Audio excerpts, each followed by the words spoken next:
Right, Series 4 is rubbish. It's fan service. To plaster over.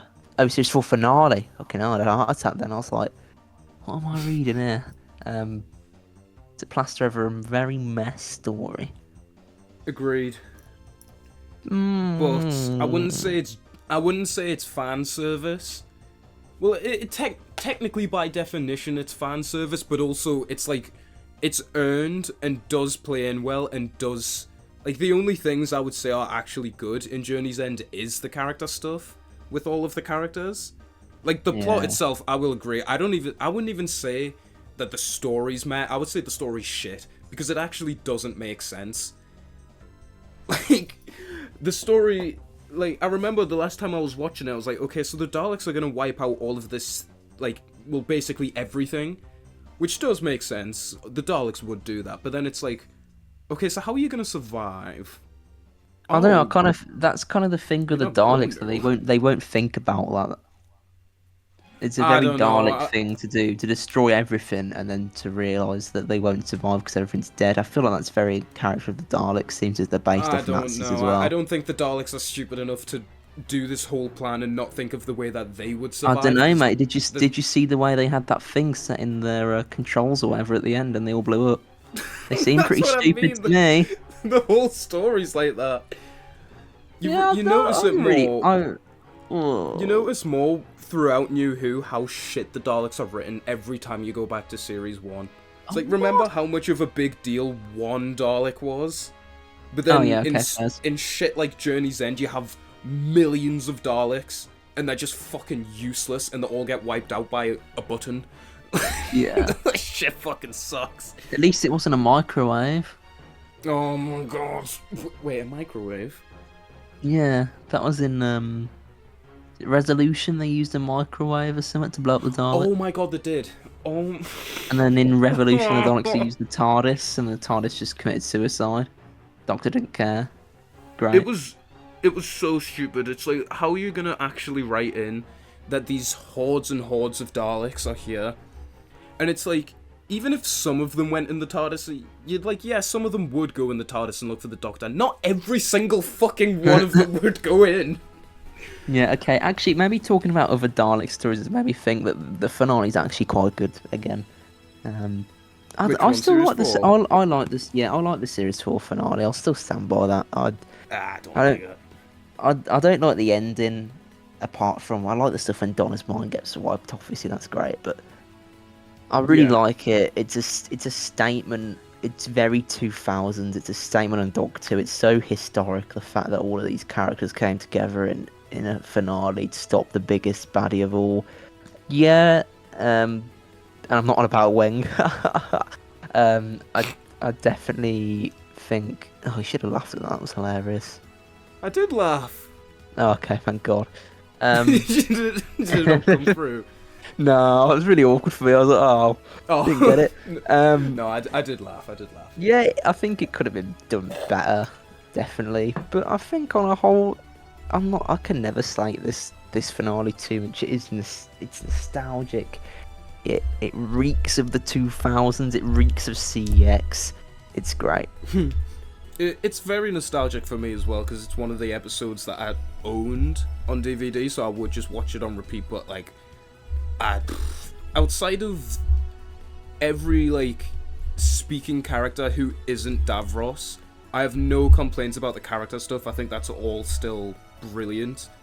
But the Yeah. plot, nah, the plot ain't it, and I'm not really much of a Davros fan anyway. I think he's the most overrated Doctor Who villain ever, probably. So, him being there doesn't really do much for us anymore, because he really is just generic shouty man.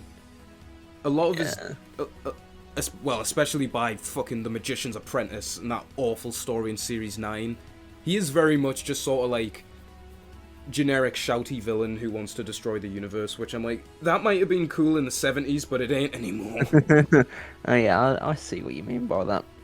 It's like there's no deeper meaning to the stuff he does. It's not because it's like the idea of it being built all out survival is interesting, but none of that's really hinted to or alluded in Series 4. That's all Yeah. stuff that's like in I say classical, it might just be Genesis if I'm remembering it correctly, which I'm probably not. They probably can't do even also do remember. more stuff with, but I don't fucking I remember. I don't watch can't Classic remember. I Who. was gonna say. I feel like I do. I feel like I do need to watch more classic. I was thinking about doing something on my, doing something with my Instagram page first of all, where I do watch some stories and make people suggest them, and then I review them. Then I just don't know if I have the effort. Yeah, I really want to watch Classic Who again, just so that I can make more, like, points about it, and so I can do a definitive Doctor ranking, but also, I hate watching Classic Who, like, it sends us to bed, like, the format is so dated, it's hard to Yeah. watch. It's like, oh, you Gen Z attention span, like, yeah, alright, I don't like watching fucking grown men in shitty costumes run up and down corridors for 4 parts and then watch an actual story for 2, you know? Like, it is. So, It's dated as fuck. anyway, we're gonna put this in. I don't know actually. Probably How's fair. agreeable sound to Maybe. you? Agreeable or fair? I don't know if I can't agree with it. I can't put it in agreeable. I hate to say it. Since you can't agree, we'll put it in fair. Because I'm sound with it being in fair, because it's. Yeah. I think Midpoint. even the biggest of biggest fans of that episode wouldn't really be like the story itself is amazing. It's all just the stuff with the characters. Yeah. Yeah. It's like the I plot agree. itself is just generic, sort of like universe-ending type meme, which I mean it can work sometimes, but just not.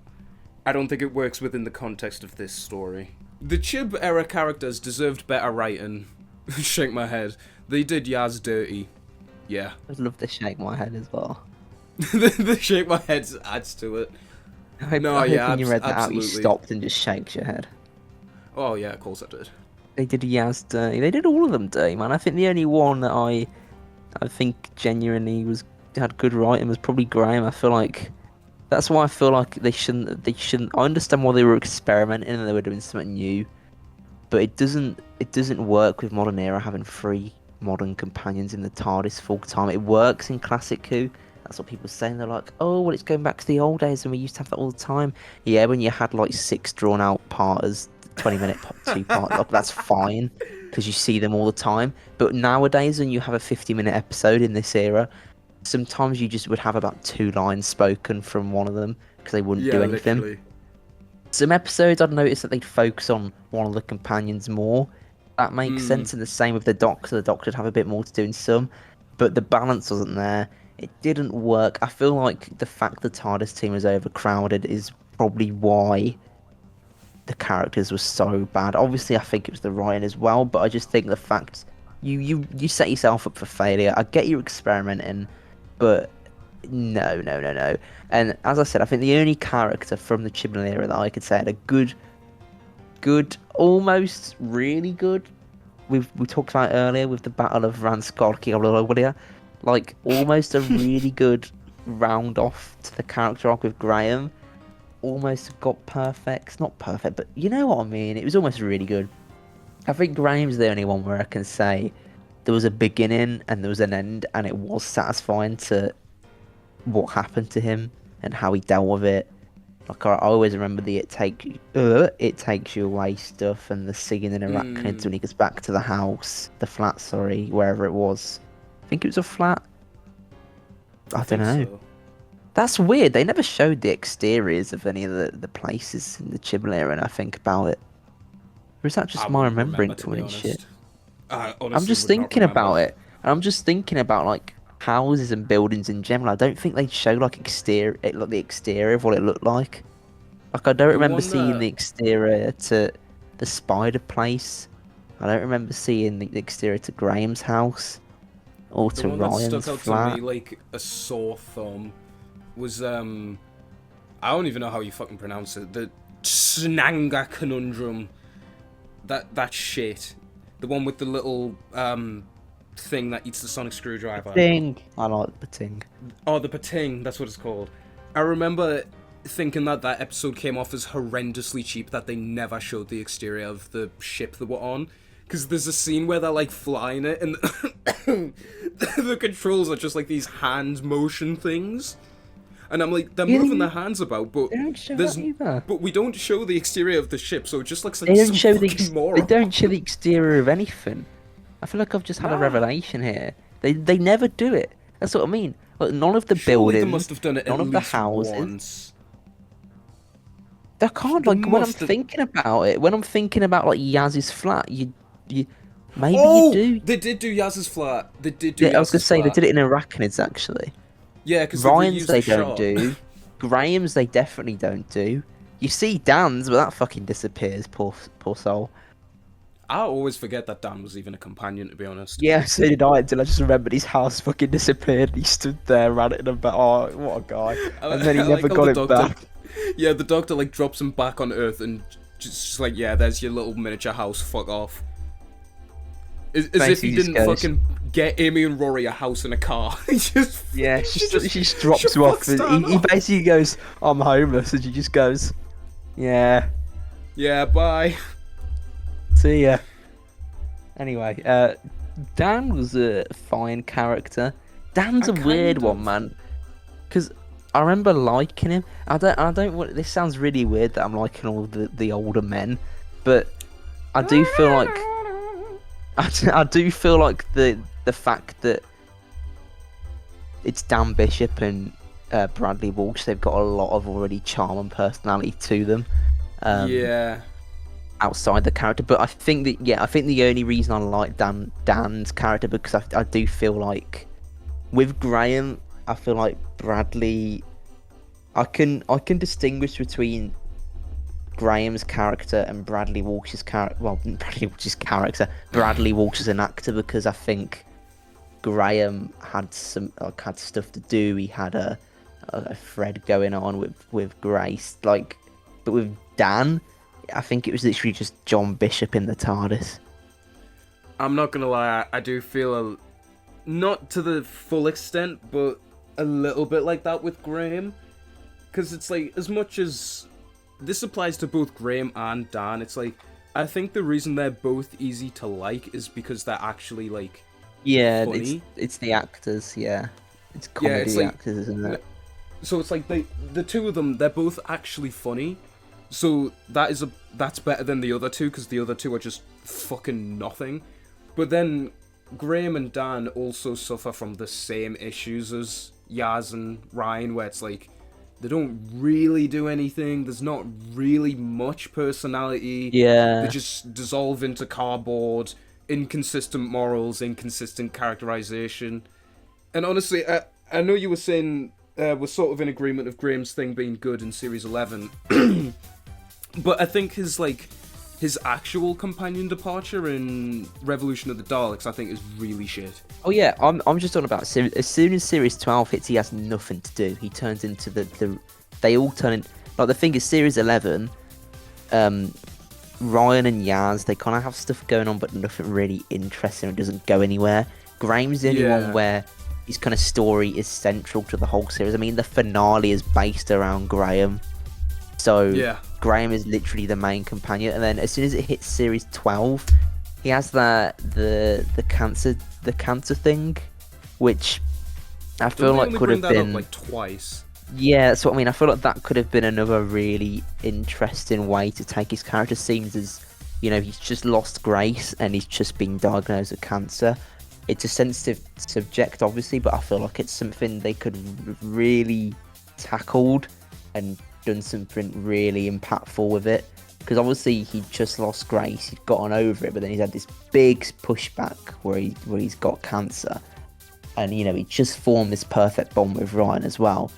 So, yeah, then nothing happens of it. So, yeah, Graham's only really good in Series 11. Series 12, they tried to, yeah. Series 12 is just back to average Chibnall character thing, where it's just they plant something and they just leave it. They plant a little seed. They go, we could do this. We're going to try and lead this plot to somewhere. And we've But we forgotten won't. about it by the finale. We won't do it. We'll just leave it at that. As the Doctor says, like, I'm too socially awkward for this plot line, so we're just going to park it for a bit. That's essentially what happens. I still can't believe that's a scene that made it Yeah.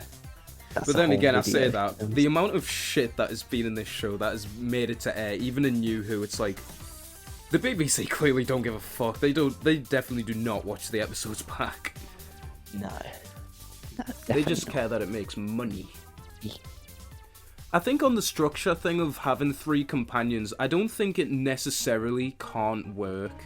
Because as much shit as both of us can give Series 6, I wouldn't argue that there being 3 companions is the reason it doesn't work. I think it's because they're all shit characters.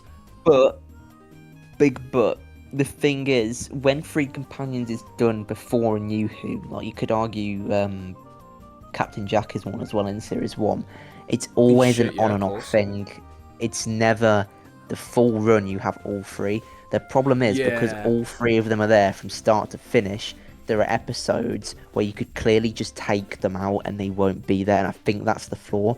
I've always yeah, said they absolutely. should have done something like they did in Series 1 to Series 6, where there is 3 companions, but one of them is parked for half the series, or they rotate. I think a rotation option would have been cool, where maybe I would have like loved a rotation. one episode the Doctor just goes with Graham. Like I think It Takes You Away with just Graham would have been so cool. And then Arachnids with the UK and it's just Yaz, and then maybe like the Saranga conundrum where it's Ryan and Graham, because obviously that episode's about their bond with that man having the baby. Stuff like that, where it could have been like a little rotation where it depends who's free when the Doctor parks at Earth. That would have been a really interesting take, and I think that would have worked so well, because then we would have seen each character shine that little bit more, have that little bit more development. We get their personality a bit more, and then if maybe there was an impactful finale, it could have been so good. Russell, if you That's remember how the to only write, way I do see that it. in the future. I always thought it was a massive missed opportunity that they should have done a little rotation. I think it would have been so cool. It was either that or it's even just introduce them separately, like having them all thrown at once, and then it's just like, all right, you've got these, you're stuck with them, and there's no break or like no change or anything. I think that is very damaging. One, I've always said this as well. I also think the first episode should have been just Graham. Maybe I just think maybe just Yaz. Graham and I think I was gonna say just Yaz, but then I was like, Grace needs to die. So maybe if you have Graham and Yaz, actually, it's that's like a good point. it's an odd pairing where they don't know each other, and then later on down the line, Ryan then comes in, because then Yaz already knows Ryan from school or whatever. Then there's that going on. That would have worked better. There's so much potential to do with having multiple characters like that, and you can even like imply development and things happen off screen. Because literally on the note of Series 1, they do that with Mickey. It's like Mickey doesn't travel in the TARDIS in Series 1, but he still has like character development in Series 1. That's what they should have done. They should have just had the 3 of them. They rotate. Maybe when they're not like in the episode, you see them at the end, or you see them at the start, or they call up to say this, and this. Like, it would have made sense narratively, because Graham could have gone on a little bit of a break when Grace died, and then came back. And when he comes back, It Takes You Away. Obviously, you'd have to change the episodes around a bit, but it could have worked like that. Grace, like, you have Graham in the first episode, Grace dies, he stays at home, he comes back, and then it takes you away, so then he sees Grace. And then even when he's not travelling, you can have scenes at the start or the end of episodes where he goes back to the flat and he sees that it's empty and he's sad, or like stuff like that, where at the end of episode, Yaz and Ryan get dropped off, they meet Graham, and Graham's like, oh, I'm not really in the mood, and then he goes, you know what I mean, like, there's so much you could have done.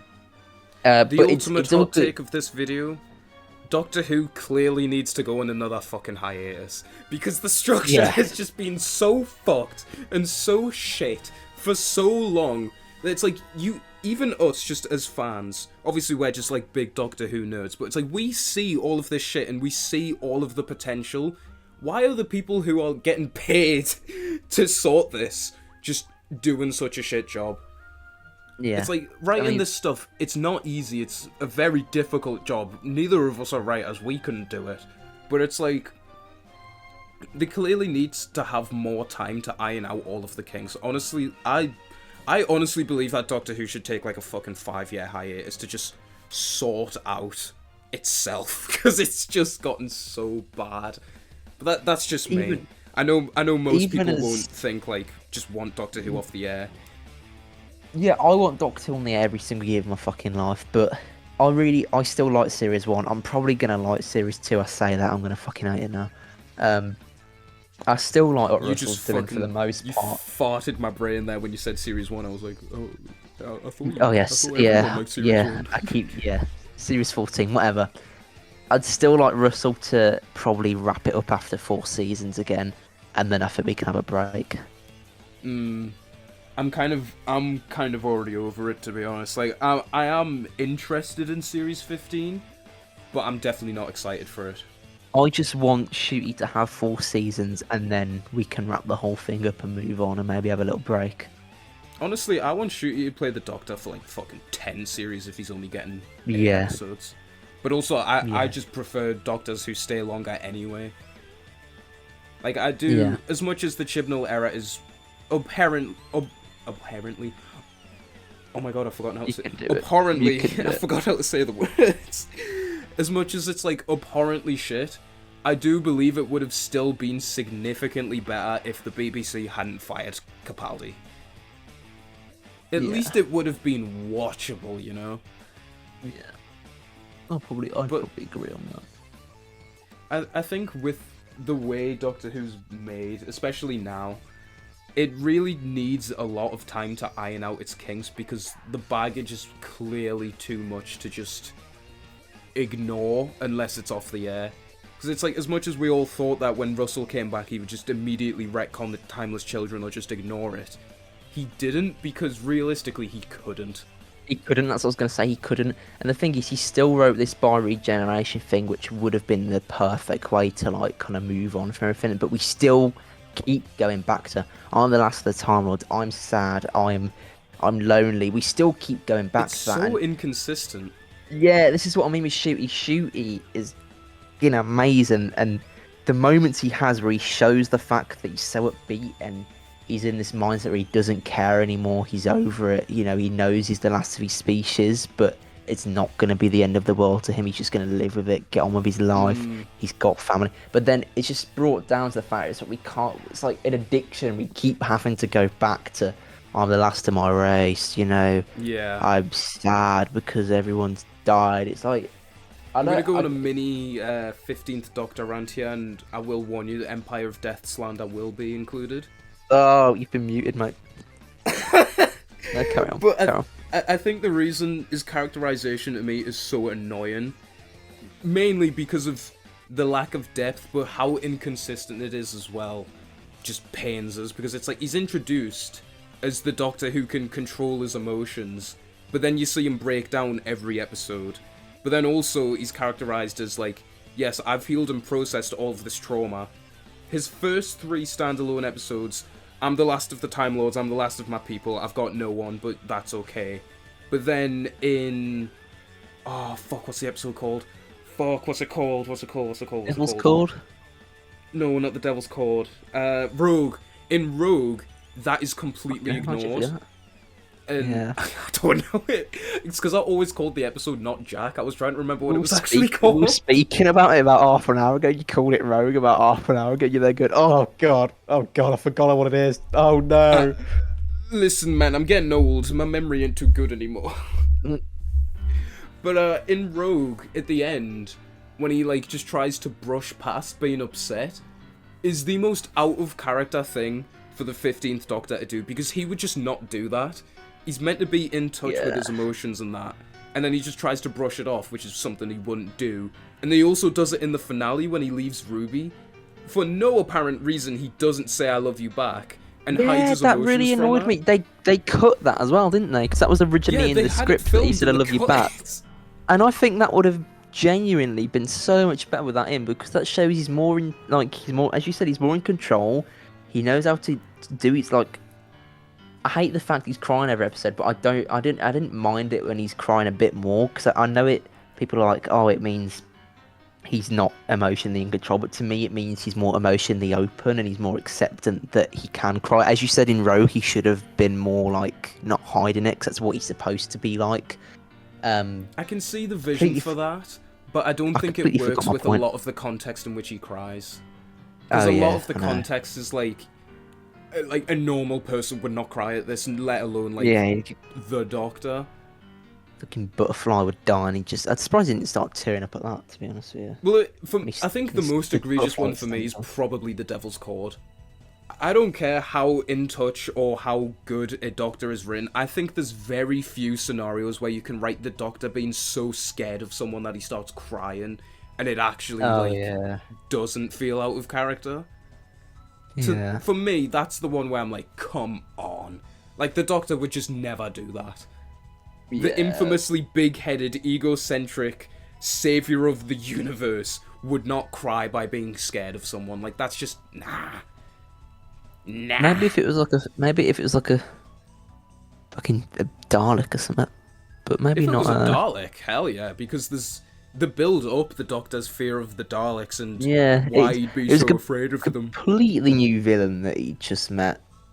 A villain who he did not know existed until Yeah. he got there.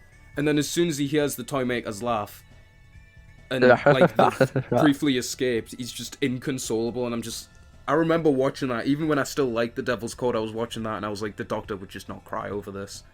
The Doctor is I hate to generalize it as this because it sounds sort of like, oh, macho man, blah blah blah. But the Doctor's not that much of a pussy. Like, I hate Do to you know say it what I've like just that. realised? I'm sorry But to it's interrupt, like, but you know what I've it is what realised? it is. We never actually put this opinion in a tier. He's shit, yeah. Thought we already had, and I thought we were just going on like an end of video tangent, but we just haven't. We just moved on. Sorry, this I won't user lie. is probably if this user knows that that their opinions in the video, and they've sat here and they've watched us or listened to us talk, and they're just probably sitting thinking, "Fucking hell, hurry up, man! I want to know where you put my opinion so I can go." I'm gonna hate editing this as well because I'm gonna have to drag the picture of this to like 10 fucking minutes or however long I've been going on. Oh no! I don't even remember what the I need to check. I don't remember what the take is. Chitterbera characters deserve better writing as a yeah. Real. Probably. Real. Oh, I think that's fun. I think that's too like I think everyone would agree with that. Yeah, it's So a I bit wouldn't too put it in generic. like I wouldn't put I it get in you now. based Omega. Yeah.